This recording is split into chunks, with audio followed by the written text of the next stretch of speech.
당시 인천시가 안고 있던 그 천문학적 숫자의 재정 부채 문제였다고 합니다. 그 신문에 보도된 기사에 의하면 인천시의 부채 규모는 거의 10조 원에 다다랐다고 하더군요. 하지만 그 전직 시장의 미숙한 운영을 시정하겠다는 공약을 내걸고 당선된 현 새 시장은 그 지난 임기가 2년 정도 지난 현재 그 당시 전임 안 시장에 쏟아졌던 똑같은 비난에 시달리고 있다고 합니다. 안타깝게도 그는 전 시장이 과시용으로 무리에게 주최했던 그런 많은 행사들을 잘 정리하지 못하고 오히려 새로운 행사들을 인천시에 끌어들이면서 상황을 더욱 악화시켰다는 비난을 받고 있는 것입니다. 한 예로 인천시가 주최하기로 한 세기도시 축전이라는 행사만 보아도 그 행사 규모가 적자 규모가 100억 원대이며 그 축전에 맞춰 건설하려고 했던 그 인천 도시철도 2호선은 무려 853억 원이라는 그 큰 돈을 들여 건설을 했지만 최근에 그 부실 공사를 점검하겠다는 그 안전성 검증에만 6억 원이 더 투입되었다고 합니다. 인천 도시철도는 400억 원의 손해를 감수하면서 완공을 2년 더 연기하겠다고 발표를 했지만 주민들의 반발에 부딪히고 있는 것입니다. 거기다가 인천시가 2014년에 아시안게임까지 개최한다고 해놓고서는 좀 예산이 모자라서 국비 예산 지원에 의지할 수밖에 없는 그런 상황이 되었다고 하더군요. 국고 보조금이 무려 1조가 넘는다고 합니다. 바로 이런 상황을 두고 밑빠진 독에 물 붓기라는 말이 통할 수 있을 것입니다. 아무리 또 채워도 남는 것은 없는, 열매는 없고 시간과 노력 또 수고와 예산만 축나는 그런 상황 말입니다. 세금을 내고 있는 인천 시민들의 입장에서 보았을 때 자신들의 내는 혈세로 마땅히 무슨 보상을 바라겠지만 인천시의 현재의 재정 상태를 보았을 때 아마 그런 것을 기대하는 것은 무리인 것처럼 보입니다. 하나님께서는 우리가 매일매일의 삶 속에서 맺고 있는 믿음의 열매를 보시면서 과연 만족해 하실까 하는 문제가 있습니다. 제가 알기로 많은 분들이 이런 문제로 불안해 하시는 것을 제가 알고 있습니다. 하나님께서 우리를 바라보시면서 내가 밑빠진 독에 물 붓기를 하고 있는 것은 아닌가, 이렇게 생각하시는 것은 아닐까 하고 염려하는 것입니다. 이것은 우리 모두가 심각하게 생각해 보아야 할 대단히 중요한 문제가 아닐 수 없습니다. 우리가 하나님의 전적인 은혜를 통해서 구원을 받기는 하였지만 그 후로의 삶에서는 우리가 맺는 열매의 실적을 바탕으로 우리를 평가하시는 것은 아닐까. 그리고 그렇다면 나는 충분한 열매를 맺고 있는가? 그렇지 않은 것 같은데, 이런 질문들이 꼬리를 물고 일어나는 것입니다. 오늘 이사야서 본문의 말씀을 중심으로 이 이슈에 대해서 잠시 생각해 보도록 하겠습니다.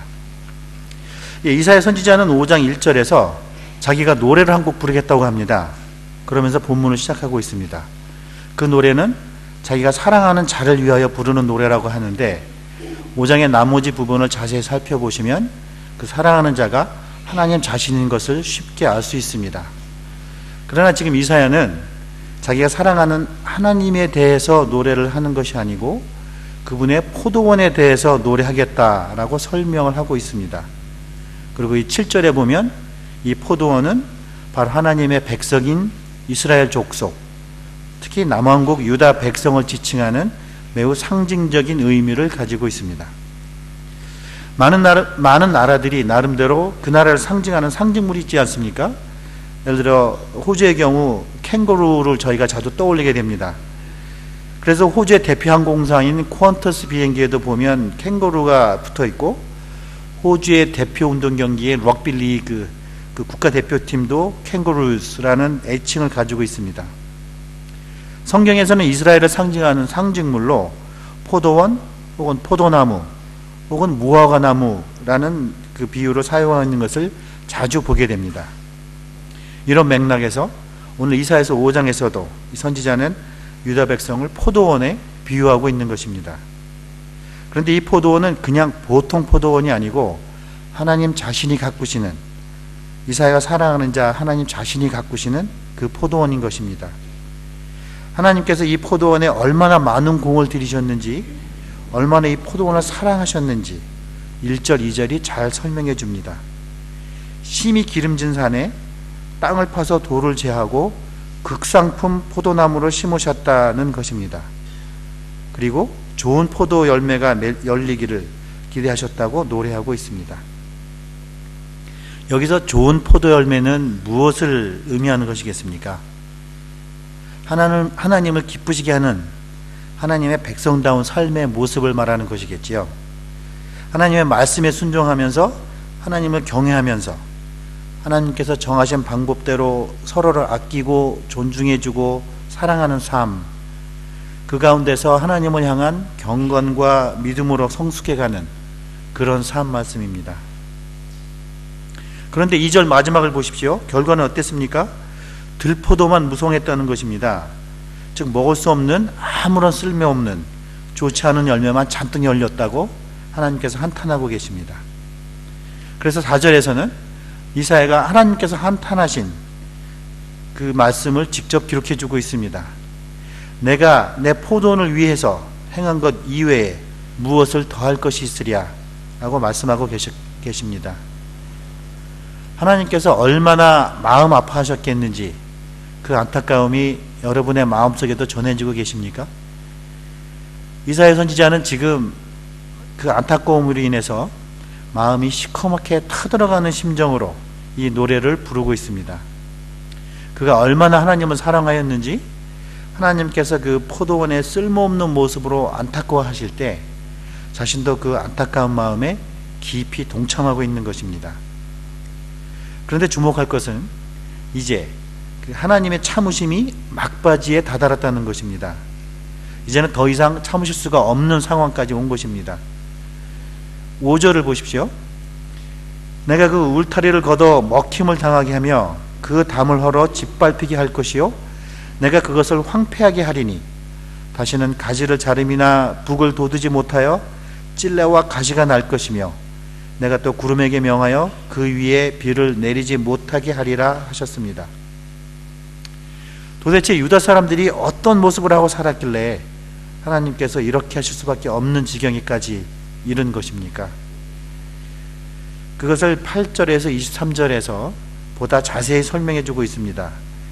이 부분을 자세히 살펴보게 되면 한 구절 한 구절 나아갈 때마다 하나님의 마음에 그 안타까움이 점점 더 절실하게 설명되고 있는 것을 우리가 볼 수 있게 됩니다. 그리고 그 절실함이 마지막 24절 25절에 오면 끓어오르는 분노로 폭발해 버리시고 마는 것을 저희가 볼 수 있습니다. 자세히 한번 살펴보겠습니다. 우선 8절을 보십시오. 가옥에 가옥을 이으며 전투에 전투를 더하여 빈 틈이 없도록 하고 이 땅 가운데에서 홀로 거주하려 하는 자들은 화 있을진저. 권력을 이용해서든 어떻게 해서든 남의 재산까지 독차지하려는 이기적이고 욕심 많은 사람의 모습을 여기서 그리고 있습니다. 그런 사람에게 화 있을진저 라고 저주하고 있는 것입니다. 그리고 9절에서 그런 사람에 대한 하나님의 심판이 어떤 심판일 것인지 비교적 간략히 설명을 해주고 있습니다. 11절에서는 술 취함과 방탕함으로 사는 사람들의 모습을 설명하고 있습니다. 아침에 일찍 일어나 독주를 마시며 밤이 깊도록 포도주에 취하는 자들은 화 있을진저. 그들이 연회에는 수금과 비파와 소고와 피리와 포도주를 갖추었어도 여호와께서 행하시는 일에는 관심을 두지 아니하며 그의 손으로 하신 일을 보지 아니하는도다. 자, 그런데 보십시오. 이번에는 이런 사람들에 대한 하나님의 심판에 대해서 13절에서 17절까지 아주 상세하게 설명하고 있습니다. 하나님의 마음이 지금 점점 끓어오르고 계신 것입니다. 그리고 18절부터는 마치 속사포처럼 4번이나 화 있을진저 라는 탄식이 연달아 등장하고 있습니다.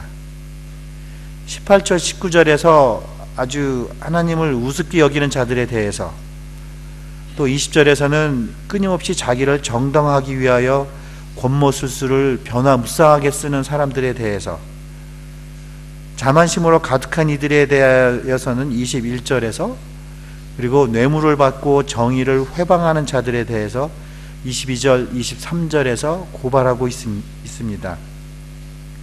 이 구절들은 하나님의 분노가 폭발하고 있는 상황을 표현하고 있는 것입니다.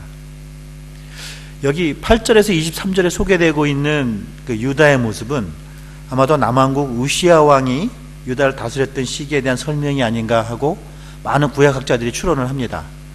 저도 아주 일리가 있는 생각이라고 동의를 하는데요. 그 주된 이유는 다음 장인 이사야서 6장이 우시야 왕이 죽던 해에 라는 설명으로 시작하고 있기 때문입니다. 즉 5장의 모든 내용들은 우시야 왕이 죽기 이전에 다스렸던 유다 왕국의 그 시기의 모습을 설명하고 있는 것입니다. 1장을 설계하면서도 잠시 말씀을 드렸지만 우시야 왕이 다스렸던 52년간의 그 세월은 유다 왕국에 있어서 경제적으로 또 군사적 외교적으로 황금기였다고 말할 수 있습니다. 물론 그 다윗과 솔로몬이 다스렸던 그 부귀영화에는, 그 시대의 부귀영화에는 버금가지 못하지만 그래도 이 기간 동안 유다는 상당한 번영을 누리고 있었고, 번영을 누리고 있었습니다.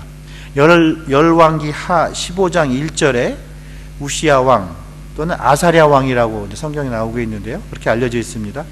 우시야 왕의 통치에 대해서 설명을 하고 있는데, 그는 분명 하나님을 두려워하며 선한 길을 걸었던 왕이었습니다만 그의 신앙도 유다 왕국 전체의 부패와 타락을 막을 수는 없었던 것입니다.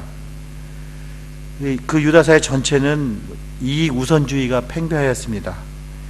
사리사욕을 채우는 일이라면 이웃의 형제자매에게 불이익을 가져다 주는 그런 것들도 마다하지 않는 그런 상황이었습니다.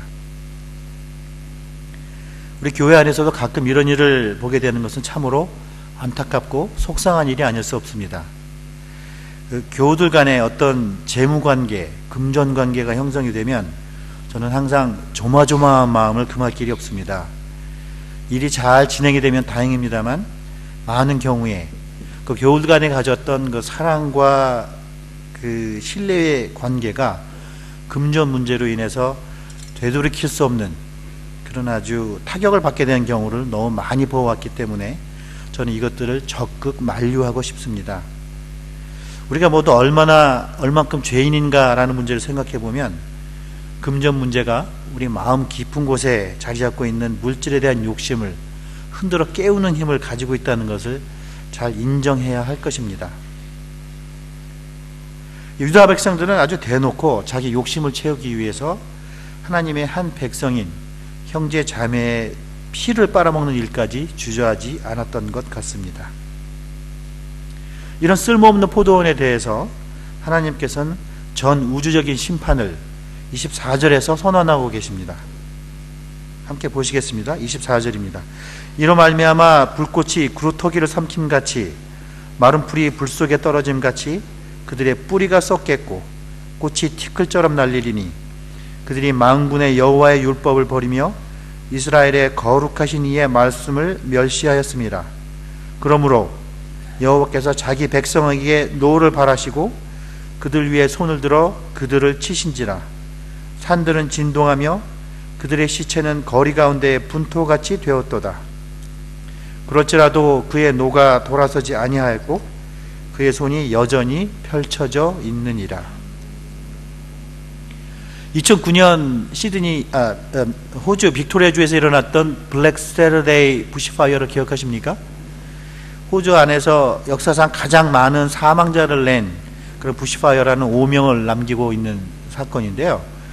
그날 무려 173명의 사망자가 났고 400명 이상의 부상자가 속출했습니다.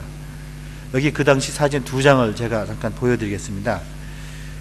보시다시피 생명이라고는 찾아볼 수가 없는 뿌리까지 타버린 죽은 나무와 미처 피하지 못한 가축들의 시체만 뒹굴고 있는 아주 끔찍한 광경입니다.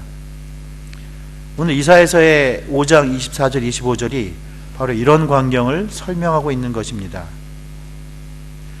그런데 마지막으로 본문에서 우리가 주목할 것은 그럴지라도 그의 노가 돌아서지 아니하였고 그의 손이 여전히 펼쳐져 있느니라 라는 부분입니다. 이런 참혹한 모습도 충분하지가 않다는 것입니다. 하나님께서는 사랑의 하나님이시고 우리의 선한 목자와 같으신 분입니다만, 그분께서는 동시에 모든 불의와 모든 죄악을 향하여 불타오르는 적개심을 가지고 계신 용사와 같으신 분이십니다. 그 5장의 26절 30절에서는 이런 무서운 하나님의 심판을 하나님께서 언제 누구의 손을 빌어서 하실지를 그것에 대해서 설명해 주고 있습니다. 이 부분은 이사야서를 계속 강의하면서 좀 더 자세히 설명드리게 될 것이기 때문에 여기서는 자세히 다루지는 않겠습니다. 다만 한 가지 말씀을 드리면, 이 부분은 그 유다 왕국의 훨씬 북쪽에 위치해 있던 아수르 왕국의 기병대에 관한 설명입니다. 이 기병대는 그 당시 고대 사회에서 잔인하기로 아주 악명이 높은 그런 무서운 군대였다고 합니다. 자, 그렇다면 이제 이 본문의 말씀이 우리의 삶에 어떻게 적용되어야 할지 잠시 생각해 보도록 하겠습니다. 우선 하나님을 향한 이사야 선지자의 사랑에 대해서 한번 생각해 봅시다. 오늘 본문은 이사야 선지자가 얼마나 하나님을 사랑하였는지 엿볼 수 있는 말씀입니다. 하나님께서 느끼고 계시는 그 안타까움과 분노가 이사야 선지자의 노래 속에 고스란히 담겨 있습니다.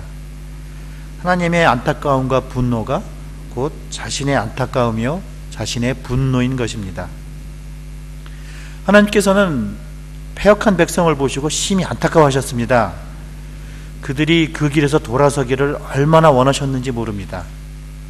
오늘 본문이 말씀하고 있는 것처럼 내가 너희의 마음을 돌리기 위하여 무엇을 더하랴 라고 한탄하고 계십니다. 우리는 이제 2주 후면 그 크리스마스 인 줄라이라는 행사를 가지게 됩니다. 아시다시피 이 행사는 아직 예수 그리스도를 구주로 인정하지 못하고 영접하지 못하신 분들에게 복음을 권해드리는 자리입니다. 이미 많은 교우 여러분들이 주위 분들을 초대하시기 위해서 기도와 또 여러 수고를 아끼지 않고 계신 것을 제가 잘 알고 있습니다.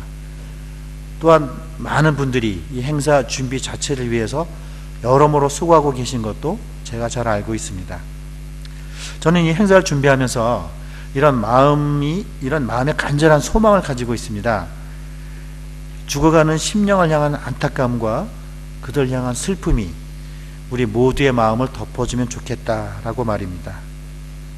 그러니까 누구를 초대하더라도 그냥 초대해야 되니까 하는 것이 아니고, 그분을 향한 안타까움과 그분의 구원에 대한 간절함이 있었으면 좋겠습니다. 잠시 로마서 9장 1절 말씀을 잠깐 같이 보겠습니다. 사도 바울이 가지고 있던 그 동족에 관한, 그 동족들의 구원에 관한 말씀입니다. 로마서 9장 1절부터 3절까지를 제가 한번 읽도록 하겠습니다. 찾으시니까 제가 잠시 기다리겠습니다. 내가 그리스도 안에서 참말을 하고 거짓말을 아니하노라. 나에게 큰 근심이 있는 것과 마음에 그치지 않는 고통이 있는 것을 내 양심이 성령 안에서 나와 더불어 증언하노니, 나의 형제 곧 골육의 친척을 위하여 내 자신이 저주를 받아 그리스도에게서 끊어질지라도 원하는 바로다. 무슨 말씀입니까?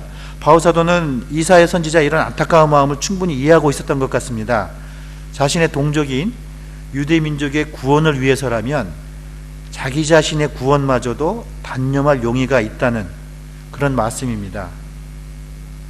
저희들이 그냥 무덤덤하게 주변에 복음이 필요한 이들을 무관심으로 대하고 있다면 그것은 분명 우리가 하나님의 마음을 잘 모르고 있는 것일 것입니다. 하나님을 향한 우리의 사랑이 부족하다는 것을 말하는 것일 것입니다.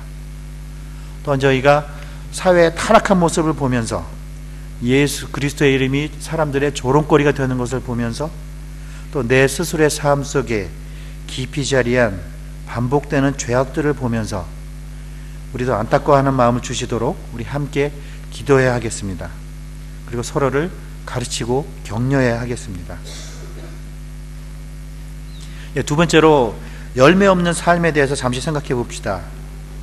하나님께서 이스라엘을 애굽 땅에서 구원해내셔서 가나안 땅으로 인도하셨을 때 분명 그들에게는 하나님께서 요구하신 그런 책임과 의무가 있었습니다. 그것은 바로 하나님의 백성답게 사는 일이었습니다. 그것이 하나님과 그 백성 사이에 맺은 계약의 내용이었습니다. 우리가 예수 그리스도를 구주로 영접할 때도 마찬가지입니다. 그리스도인으로 산다는 것은 예수를 주인으로 모시고 산다는 것입니다. 즉 그분의 말씀에 순종하면서 그분을 섬기는 것입니다. 마치 그리스도인이라고 하면서 계속해서 내 자신을 섬기는 삶을 고집할 수는 없다는 것입니다. 저희가 에베소서 2장 8절의 말씀을 다시 한번 잠깐 살펴보겠습니다. 아마 화면에 보여줄 것이라고 생각이 되는데요. 에베소서 2장 8절입니다. 너희는 그 은혜에 의하여 믿음으로 말미암아 구원을 받았으니 이것은 너희에게서 난 것이 아니요 하나님의 선물이라. 행위에서 난 것이 아니니 이는 누구든지 자랑하지 못하게 함이라. 우리는 그가 만드신 바라 그리스도 예수 안에서 선한 일을 위하여 지으심을 받은 자니 이 일은 하나님이 전에 예비하사 우리로 그 가운데서 행하게 하려 하심이니라. 행위로 의롭게 되는 것이 아니라는 사실은 우리들이 아무런 선한 일을 하지 말아야 하는 것을 의미하는 것은 아닙니다. 오히려 하나님께서 미리 예비하신 계획대로 우리에게는 선한 일을 하는 삶, 곧 열매 맺는 삶이 분명히 요구되고 있는 것입니다. 계속해서 베드로 사도의 말씀을 한번 들어보십시오. 베드로후서 1장 5절의 말씀입니다. 그러므로 너희가 더욱 힘써 너희 믿음의 덕의 지식을, 지식의 절제를, 절제의 인내를, 인내의 경건을, 경건의 형제 우애를, 형제 우애의 사랑을 더하라. 이런 것이 너희에게 있어 흡족한즉 너희로 우리 주 예수 그리스도를 알기에 게으르지 않고 열매 없는 자가 되지 않게 하려니와. 이런 것이 없는 자는 맹인이라 멀리 보지 못하고 그의 옛 죄가 깨끗하게 된 것을 잊었느니라. 그러므로 형제들아 더욱 힘써 너의 부르심과 택하심을 굳게 하라. 너희가 이것을 행한즉 언제든지 실족하지 아니하리라. 이같이 하면 우리 주 곧 구주 예수 그리스도의 영원한 나라에 들어감을 넉넉히 너희에게 주시리라. 사랑하는 교우 여러분, 우리 게으르고 나태한 사람들이 되지 맙시다. 하나님이 주시는 능력 안에서 주를 위하여 경건함의 열매를 풍성하게 맺는 그런 사람들이 됩시다. 또 나만 그렇게 하는 것이 아니고 주변의 형제 자매들이 함께 그렇게 할 수 있도록 그들을 섬기는 일을 주저하지 맙시다. 마지막으로 나는 참 포도나무요 라고 말씀하신 예수 그리스도의 음성을 한번 생각해 봅시다. 요한복음 15장의 말씀입니다. 요한복음 15장 1절부터 11절인데요. 특히 이 구절의 말씀은 이사야서 5장의 말씀을 상고하고 있는 우리들에게 참 많은 것을 상기시켜주고 있습니다. 특히 5절의 말씀을 눈여겨보십시오. 나는 포도나무요 너희는 가지라. 그가 내 안에 내가 그 안에 거하면 사람이 열매를 많이 맺나니 나를 떠나서는 너희가 아무것도 할 수 없음이라. 우리가 열매를 맺는 삶을 살려면 예수 안에 있어야 한다고 말씀하십니다. 누구든지 그 안에 있으면 그분의 능력으로 하나님께서 원하시는 열매를 맺을 수 있습니다. 물론 이것은 시간이 걸리고 노력과 수고가 요구되는 그런 작업임에 분명합니다만, 한 가지 분명한 것은 누구든지 예수 안에 있고 또 예수께서 그 안에 있으면 분명 열매가 있을 것이라는 사실입니다. 이 열매는 하나님을 기쁘시게 하는 삶을 살아야겠다라는 다짐입니다. 죄를 가볍게 여기지 않고 회개하는 삶을 사는 것입니다. 자신을 절제해서 함부로 말하거나 화내는 것을 줄이려고 노력하는 것이며, 또 교회에서 형제자매를 기쁜 마음으로 섬기려는 다짐입니다. 마음의 의지입니다. 죽어가는 심령을 보면서 안타까워하고 그를 위해서 기도하며 기회가 닿는 대로 예수 그리스도를 소개하려는 그런 노력입니다. 우리 모두 그리스도의 능력 가운데 무럭무럭 날마다 풍성하게 열매를 맺는 삶을 살기로 오늘 서로 다짐합시다. 함께 기도하시겠습니다. 하나님 아버지, 아버지 하나님께서는 불의와 모든 죄악을 참지 못하시고 공의롭게 처리하시는 무서운 하나님인 동시에 또 우리를 위하여 구원의 길을 남겨놓으신 사랑의 하나님이심을 감사합니다. 이사야 선지자의 말씀을 오늘 들으며 저희 마음속에도 망해가는 사람들의 구원을 위한 안타까운 마음을 주시도록 간구합니다. 하나님께서 아직 예수의 구주되심을 모르고 인정하지 않는 사람들을 위해서 자비로운 은혜를 베푸셔서 그들에게도 복음의 소식이 전해지고 그분들이 그를 받아들일 수 있는 그런 기회를 허락하여 주시옵소서. 우리 스스로의 경건한 삶을 위해서 또한 기도합니다. 우리 힘으로 이겨내기 힘들 때가 많이 있습니다. 그때마다 하나님 저희들 회개하게 하시고 우리의 구주, 힘있는 장수 예수 그리스도만을 의지하도록 저희들을 인도하여 주시옵소서. 경건하고 순종하는 삶을 살도록 성경 말씀을 가까이 하며 항상 기도로 하나님과 가까운 관계를 유지해 나갈 수 있도록 인도하여 주시옵소서. 예수 그리스도의 이름으로 기도드렸습니다.